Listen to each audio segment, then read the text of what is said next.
जैसा कि last episode में हमने देखा कि टैन शांग हॉस्टल 7 का बिग बॉस बन गया था, लेकिन तभी वहाँ एक लड़की और आती है और परंपरा के अनुसार अब टैन शांग उससे लड़ने लगता है। उस लड़के की स्पिरिट सोल रैबिट की है और वो लड़की बहुत ज्यादा शक्तिशाली है। उन दोनों की फाइट में दोनों एक दूसरे पर भारी पड़ते हैं और फिर लास्ट में लड़की टैन शांग को हरा देती है और अब हॉस्टल 7 का बिग बॉस उस लड़की को बना दिया जाता है। इस लड़की का नाम जीवू है।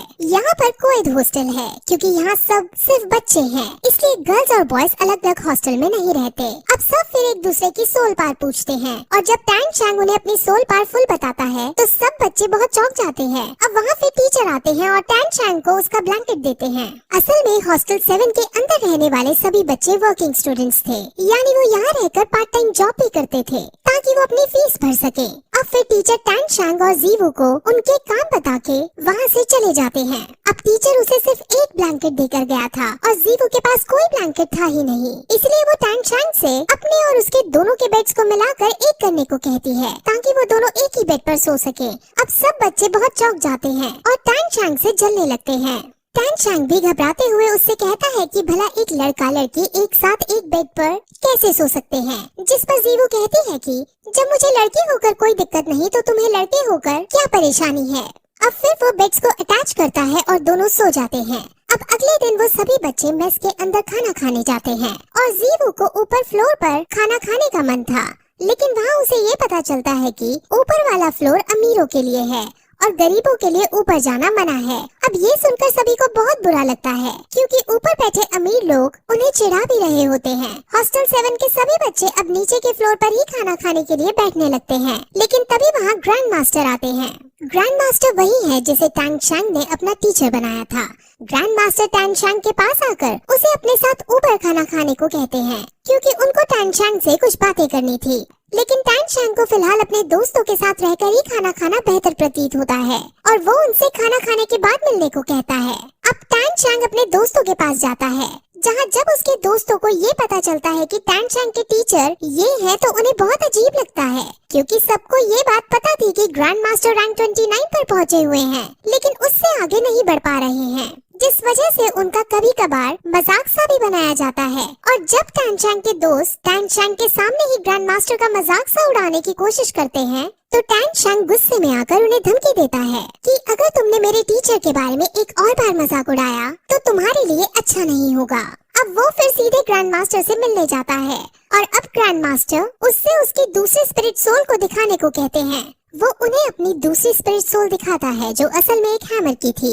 ग्रैंड मास्टर ये देखकर बहुत इम्प्रेस होते हैं और जब उन्हें ये पता चलता है कि उसके पापा एक लोहार हैं, तो उन्हें थोड़ा अजीब लगता है कि आखिर लोहार के बेटे के पास इतना टैलेंट कैसे, लेकिन वो इसको एक अच्छा मैच ही कहते हैं क्योंकि लोहार के पास हथौड़े की स्पिरिट सोल से अच्छा कॉम्बिनेशन नहीं हो सकता था। अब वो फिर टैन शांग को हैमर वाली स्पिरिट सोल में स्पिरिट रिंग को ऐड करने की मना करते हैं और जैसे ही वो ग्रैंड मास्टर से ये बात सुनता है तो वो बहुत चौंक जाता है क्योंकि उसके पापा ने भी उसे मना किया था कि उसे कभी भी हैमर स्पिरिट सोल में स्पिरिट रिंग ऐड नहीं करनी। अब वो इसका रीजन ग्रैंड मास्टर से पूछता है, जिस पर ग्रैंड मास्टर उसे सिर्फ इतना कहते हैं कि सही समय आने पर तुम्हें अपने आप पता चल जाएगा।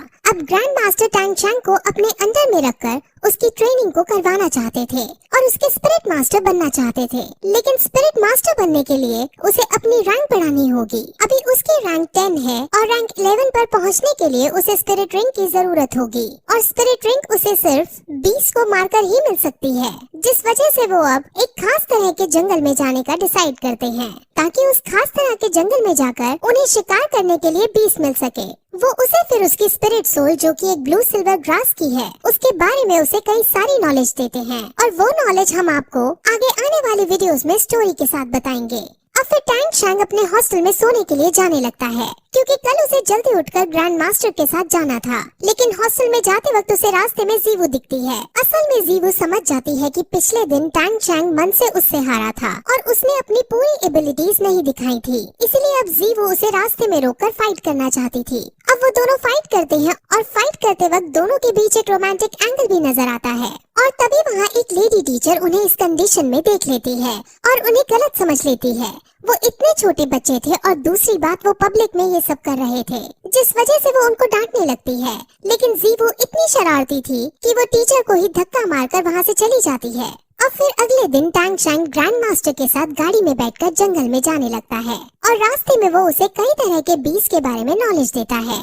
वो फिर उसे एक खास तरह की बेल्ट देता है और उस बेल्ट के अंदर वो जितना चाहे उतना सामान स्टोर कर सकता है। अब इस बेल्ट को पाकर टैंग शैंग बहुत खुश हो जाता है क्योंकि वो अपने हिडन वेपन्स भी इसमें छुपा सकता था। अब वो इस जंगल के एंट्रेंस के पास पहुंच जाते हैं और इस एंट्रेंस के थ्रू सिर्फ खास लोग ही जा सकते थे और ग्रैंड मास्टर का रुतबा तो पूरे शहर के अंदर था, जिस वजह से ग्रैंड मास्टर और टैंग शैंग को जंगल के अंदर जाने की परमिशन दे दी जाती है। अब वो दोनों जंगल के अंदर जाते हैं। जंगल के अंदर कई खतरनाक बीस्ट मौजूद थे और उन बीस्ट से इन दोनों को भी खतरा हो सकता था, इसलिए ये दोनों अब कदम फूंक फूंक कर आगे बढ़ते हैं।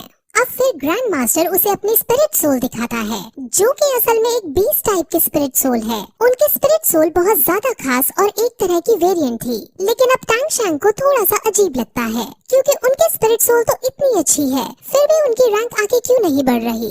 जिस पर अब ग्रैंड मास्टर उसे सच्चाई बताता है कि उसकी ये स्पिरिट सोल जब ही अवेकन हो गई थी जब उसकी रैंक हाफ थी और इस वजह से अब वो कितना भी हार्ड ट्रेन कर ले वो कभी भी अपनी रैंक को आगे नहीं बढ़ा पाएगा और इसीलिए ही ग्रैंड मास्टर ने अब रैंक बढ़ाने को छोड़ रैंक्स के बारे में पढ़ना शुरू कर दिया था और अब बहुत सारी नॉलेज इकट्ठा कर ली थी। अब फिर उसे अपनी बीस्ट स्पिरिट सोल के बारे में बताता है कि ये एक बार में 3 अटैक कर सकता है और ये बहुत शक्तिशाली भी है। वहाँ से वो लोग फिर आगे बढ़ते हैं और उन्हें एक बीस्ट नजर आता है, लेकिन वो बीस्ट बहुत कमजोर था और उसको मारने से उन्हें एनर्जी नहीं मिलने वाली थी, जिस वजह से वो उसको वहीं छोड़ आगे बढ़ जाते हैं।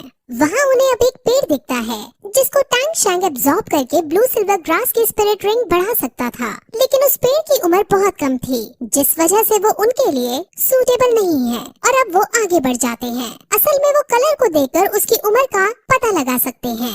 अब उनको बीस्ट ढूंढते ढूंढते रात हो जाती है और अब ग्रैंड मास्टर अपनी बीस्ट टाइप की स्पिरिट सोल को बाहर निकालते हैं और उसे मूली खिलाते हैं।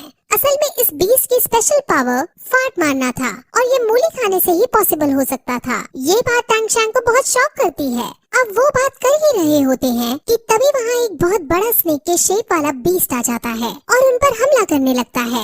वो बीस्ट 100 साल से भी ज्यादा पुराना था और बहुत शक्तिशाली था और उसे ग्रैंड मास्टर नहीं मार सकते थे, जिस वजह से वो उससे बचकर भागने की कोशिश करते हैं। लेकिन वो बीस्ट उनको पकड़ने के लिए उनके पीछे दौड़ता है और उनको मारने ही वाला होता है कि तभी ग्रैंड मास्टर की स्पिरिट सोल उस पर हमला कर देती है, लेकिन वो बीस्ट उससे भी बच जाता है। ग्रैंड मास्टर और टैंग शैंग अपने अपने तरीकों से उसे हराने की कोशिश करते हैं, लेकिन दोनों में से कोई उसको नहीं हरा पाता। इसीलिए अब टैंग शैंग एक आइडिया सोचता है। टैंग शैंग अपने ग्रैंड मास्टर का साथ छोड़ चुपके से उससे लड़ने जाता है और अपने हिडन वेपन से उसके मुंह पर वार कर देता है, जिस वजह से वो बीस्ट वहीं तड़प तड़प कर जमीन पर गिर जाता है। अब फिर ग्रैंड मास्टर भी उसको देख लेते हैं और टैंग शैंग को डर लगता है कि कहीं इन्होंने मुझे देख तो नहीं लिया। वो सबसे अपने हिडन वेपन्स को छुपाना चाहता था। अब ग्रैंड मास्टर उसके पास आते हैं और उनको खुशामदी से उसका हिडन वेपन नहीं दिखता। अब ग्रैंड मास्टर को यही लगता है कि टैंग शैंग का चाकू तुक्के से इसके मुंह पर जा लगा है और ये बीस्ट तुक्के से मर गया है। अब ग्रैंड मास्टर बहुत खुश होते हैं क्योंकि अब इस बीस्ट की एनर्जी खींचकर वो टैंग शैंग को स्पिरिट रिंग दिला सकते हैं। अब ग्रैंड मास्टर की ये बात सुनकर कि उसको इस बीस्ट में से एनर्जी खींचनी है, वो डर जाता है क्योंकि उसे ये लग रहा था कि स्नेक की एनर्जी से उसकी स्पिरिट सोल जो कि ब्लू सिल्वर ग्रास है वो तबाह हो जाएगी। लेकिन ग्रैंड मास्टर उसे समझाते हैं कि ऐसा कुछ नहीं होगा, बल्कि इसको खींचकर तुम्हारी स्पिरिट सोल और ज्यादा मजबूत हो जाएगी। अब टैंग शैंग ऐसा ही करता है और ग्रैंड मास्टर के बताए अनुसार वो उसकी एनर्जी को एब्जॉर्ब करके मेडिटेट करने लगता है। वो अपनी स्पिरिट सोल के अंदर पहुंच जाता है और उसे अब स्पिरिट रिंग हासिल होने लगती है और इस प्रोसेस में सुबह हो जाती है और जब उसकी आँख खुलती है तो वो अपने पास अपने टीचर को बेहोश पाता है। उनको चेक करने पर उसे उसके शरीर पर कल वाले बीज के जहर का निशान मिलता है, जिस वजह से उनके शरीर में जहर फैल गया होता है और अब वो बेहोश हो गए होते हैं। अब अगर उनके शरीर से जहर नहीं निकाला गया तो वो मर सकते थे, इसीलिए वो तुरंत लोहार की टेक्निक का यूज करते हुए चाकू को गर्म करता है और उसका यूज करके जहर निकालने लगता है। वो फिर अपनी सोल पार का यूज करता है और जो जहर उनके शरीर के भीतर चला गया था उसे निकालता है और ऐसा करने के कुछ समय बाद ग्रैंड मास्टर फाइनली होश में आ जाते हैं। टैंग शैंग अपने टीचर को रेस्ट करने का बोलता है, लेकिन अब टीचर सबसे पहले वापस स्कूल लौटना चाहते थे। वो अब टैंग शैंग से उसकी स्पिरिट रिंग की पार दिखाने को कहते हैं, जिस पर अब टैंग शैंग मेडिटेट करके उनकी पार को निकालता है और वो पार 50 मीटर दूर के पेड़ में जाकर लगती है और उस पेड़ को अपने में जकड़कर उसे मारने के लिए रेडी हो जाती है। ग्रैंड मास्टर समझ जाते हैं कि ये पार बहुत ज्यादा खतरनाक है और बहुत शक्तिशाली है। इस पार से हम 50 मीटर दूर खड़े आदमी को आसानी से पैरालाइज भी कर सकते हैं। अब दोनों ही बहुत खुश होते हैं और दोनों अब स्कूल में वापस जाते हैं, जहाँ टैंग शैंग बीमार ग्रैंड मास्टर को बेड पर लेटाता है और ग्रैंड मास्टर उसको शेल्फ में से एक बुक निकालने को कहते हैं। वो कहते हैं कि मैंने इस बुक के अंदर अपनी कई सारी रिसर्च लिखी है और इनसे तुम्हें बहुत हेल्प होगी।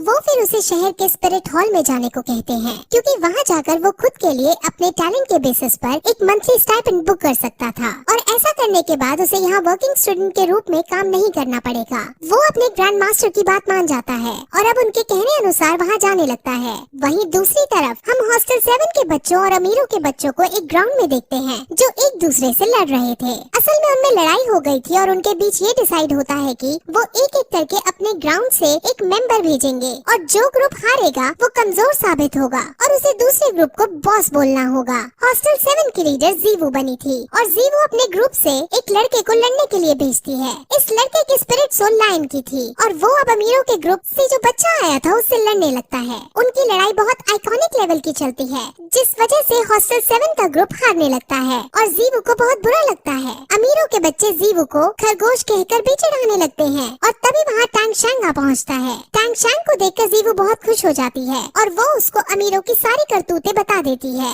अब टैंग शैंग सब समझ जाता है और वो चुपके से कुछ पेबल्स इस वे में फेंकता है कि अमीर बच्चा लड़खड़ा जाता है और हॉस्टल 7 के बच्चे को मौका मिल जाता है और वो तुरंत अमीर बच्चे पर अटैक करके उसे हरा देता है। अब अमीर बच्चों के ग्रुप को गुस्सा आ जाता है और उनके ग्रुप से सबसे ताकतवर बच्चा लड़ने आ जाता है और उसका सामना टैंग शैंग करता है।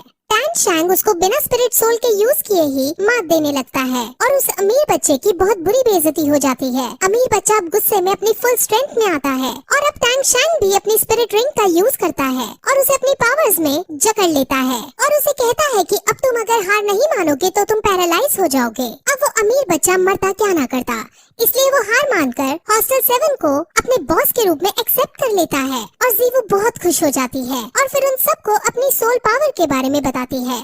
उसकी सोल पावर रैंक 12 की थी और सब ये सुनकर बहुत चौंक जाते हैं। अब टैंग शैंग ग्रैंड मास्टर के कहे अनुसार स्पिरिट हॉल एकेडमी में जाने लगता है और वहाँ पहुंचकर उसे अपने गांव वाले स्पिरिट मास्टर दिखते हैं और यही इस जगह पर ये एपिसोड खत्म हो जाता है।